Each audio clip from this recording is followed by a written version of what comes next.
All right, let's move on to the next game between Fresno State and Kansas. This game will kick off at 6:30 Eastern on Fox. And guess what, Kansas fans? You're back in your home stadium, a new stadium. Yep. Should be a great atmosphere after last year not being able to play at home. Kansas, what did they open? 14? Is that where this opened? Yep. Open 14. Fresno took some money. It's starting to trickle back up a little bit. So we'll see where this closes. Total open 51.5 down to 50.5. This is only the second time Kansas has been a double-digit favorite over an FBS school since 2014. And that was either last year or the year before against Nevada. Remember that? And they barely won. They were like 28-point favorites. Yeah. Leipold hasn't been great right out of the gate. They didn't cover Lindenwood last year. Didn't cover South Dakota in his first season. Not out of the gate. Usually not. Yep. And part of that is Daniels. Maybe he's not fully healthy. He didn't participate in spring. It took last year. It took him a while to get going. And now they're going to have a new offensive coordinator, but it's a guy who's been there. They're going to go back to some of the Kotelnicki stuff, which is where Daniels thrived. But there's a lot of questions on this offense outside of really their center, who's one of the best in college football, and in Bryce Foster. And I would say their right guard, Kobe Baines. So you have your quarterback and then your running backs. You did lose probably the best running back in school history, but Highshaw's back. You add LaShawn Williams from Iowa. So that battery in the middle is okay, but the rest, major question marks. Your right tackle, who's that going to be? Your left tackle is a major question. Even your left guard. There's a lot of oars on this offense depth chart. The wide receiver room, you lose everyone. And now there's major question marks. We'll see if the kid Emmanuel Henderson can step up and be that guy.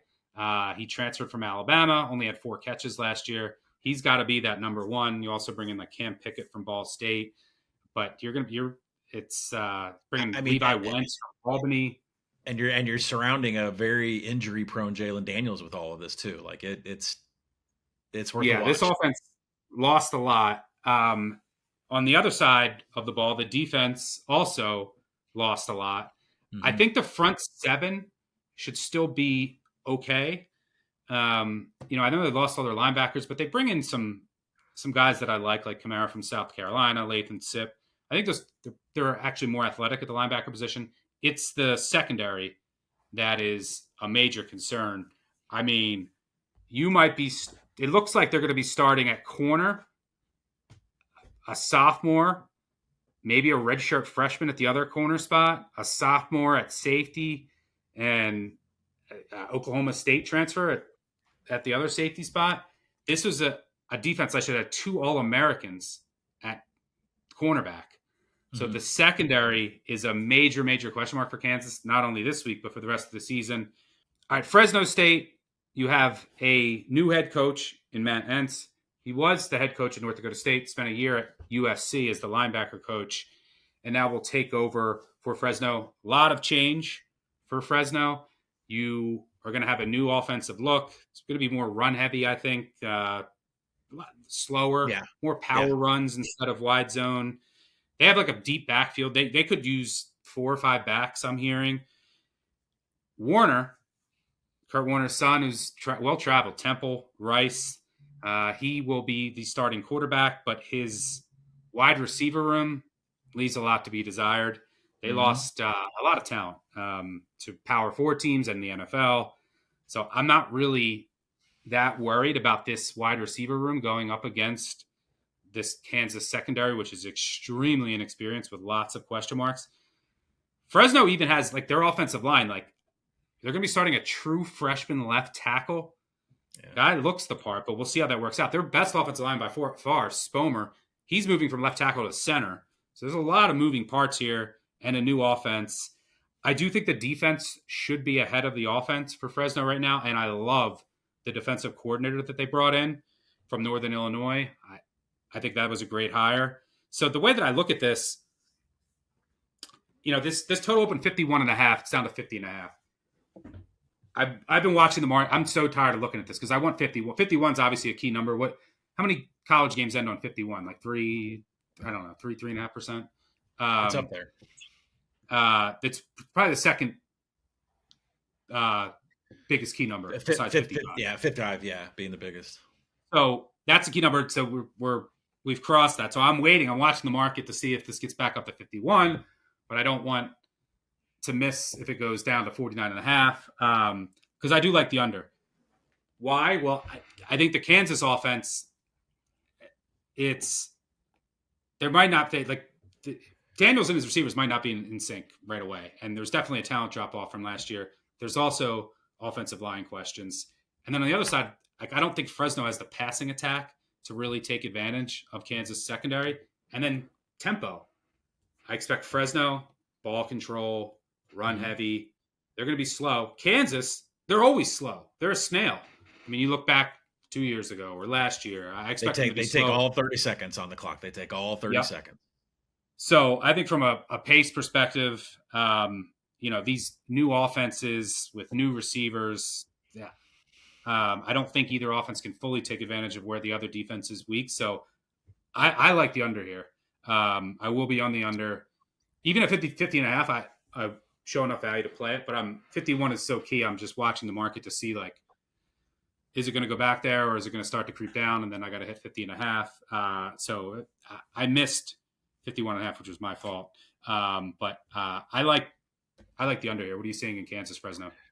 I lean to the under, but I'm not going to have a play on the total. I've been more focused on the side because for me, I power rate this thing with Kansas above 17 points, but I think the money on Fresno State is real, and I actually want to jump into it. And I've actually thought about having Fresno as a outright money line ticket because there are just things that are more stable with the Fresno side than there are with Kansas right now. So, Kansas may have one of the worst defensive line and linebacker fronts in the Big 12. EJ Warner is going to be under center with his running backs, Bryson Donaldson and Elijah Gilliam. There could be more than that, but they have 11 combined TDs and 1,000 yards, but nothing too flashy like you mentioned. It's going to be a slow, plodding offense. And when you mentioned, I'm glad you did say it because I got to quiz you here. Warner has 10 new wide receivers in the Fresno program that are from the portal. Would you like to guess where one of those players came from? One of the wide receiver portal came from? Purdue. Luke Jones, welcome from Purdue. Of course, Fresno has some Purdue flavor in it too. But Jayon Farrar and Josiah Ion are the names you're going to need to watch against the KU secondary. And remember that KU secondary lost a couple guys to the NFL. When you look, if I was playing the under, I'd be a little bit worried that Kansas was 113th in defensive rushing success rate, 126th in defensive line yards. Now 9 of the top 11 tacklers are gone.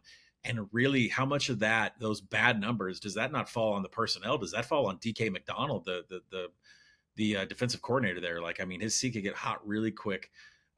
So we'll see if the plodding offense of Fresno is able to run over them, and can EJ Warner have any kind of continuity with some of these wide receivers? 10 new ones from the portal. That's a lot. Now, the Fresno D, I love. If you're taking the under, it's because you love the Fresno D. They're expected to have one of the best secondaries in the Mountain West, and you're going to know the name Azilian Hamilton, 13 PBUs. He was ranked 7th nationally individual. He contributed to a secondary that was ranked top 20 in creating contested catches. Azilian is secondary for 4 or 5 years. Very, very good. Oh, he's insane too. He's a shutdown corner. So keep this in mind about the under too. And there's one thing that you mentioned is that Kansas is very slow and they like to use all of the clock. But remember what this Kansas offense was under Kodal-Nicki. Heavy pre-snap motion. Why do they run so much pre-snap motion? They want the defense to tip the blitz. They want the defense to tip the coverage.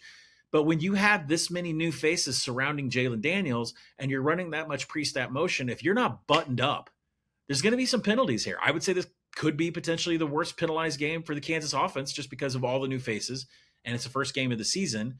And Fresno's not a bad defense, and they could inject themselves here. So I agree with you that the under is the side that I would look at.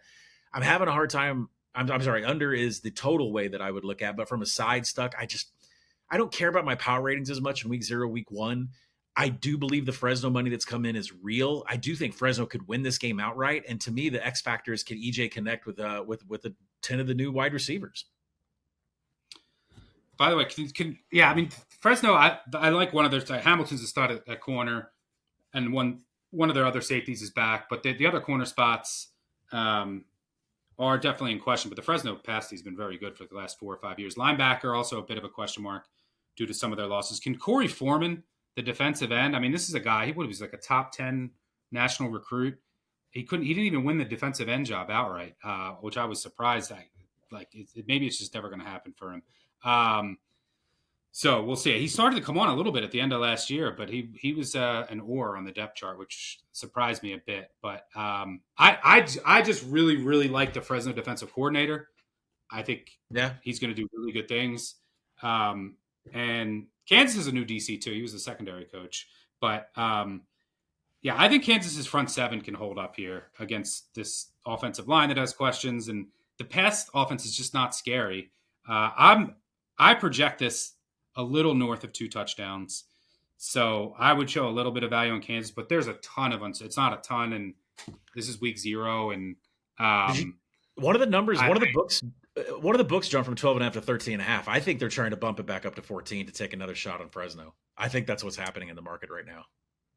Yeah, we'll see what happens later in the week, but I don't think I'll have anything on the side. For what it's worth, Fresno State 0-30 straight up, which I was surprised as an underdog of this range or higher since 2007.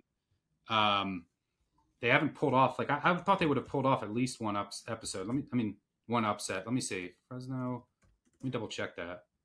Because you're going back to the Jake Haener. I guess they weren't in a big underdog. Who is it? Didn't they upset UCLA or USC or something like that? They're 0-30 in their last 30 games played as underdogs with 12 or more points. Oh, yeah. I feel like Haener upset a few Power 5 teams, but they must not have been that big of a dog. Fresno has been good. Now it's a brand new team and brand new staff, but Fresno has been pretty good at covering on the road against the big boys. Like, last year, what they covered against Michigan, week 1, they lost by 20, but that game was closer than they beat Purdue the year before at Purdue. They won at Arizona State 29-0. 2022, I believe they covered at USC. So they've been a decent dog in these spots. 2021, they lost by 7 at Oregon. So they won at UCLA when UCLA was ranked. I don't know how much that matters this year's team, but I expect pace slow, receiving rooms not that scary, and I like the Fresno DC hire, and I think the Kansas front seven can hold up against the Fresno rushing attack. So, and I think Daniels, there might be some rust, and it's going to take some time with his new receivers and even with the offensive line. So, and Fresno's tackles are in question too. Like their right tackle and is not that good. Their left tackle is a true freshman. So I think there's a lot of things working in favor for the under, which I will be on, but I'm watching the market. Make sure you pay attention to the Action Network app.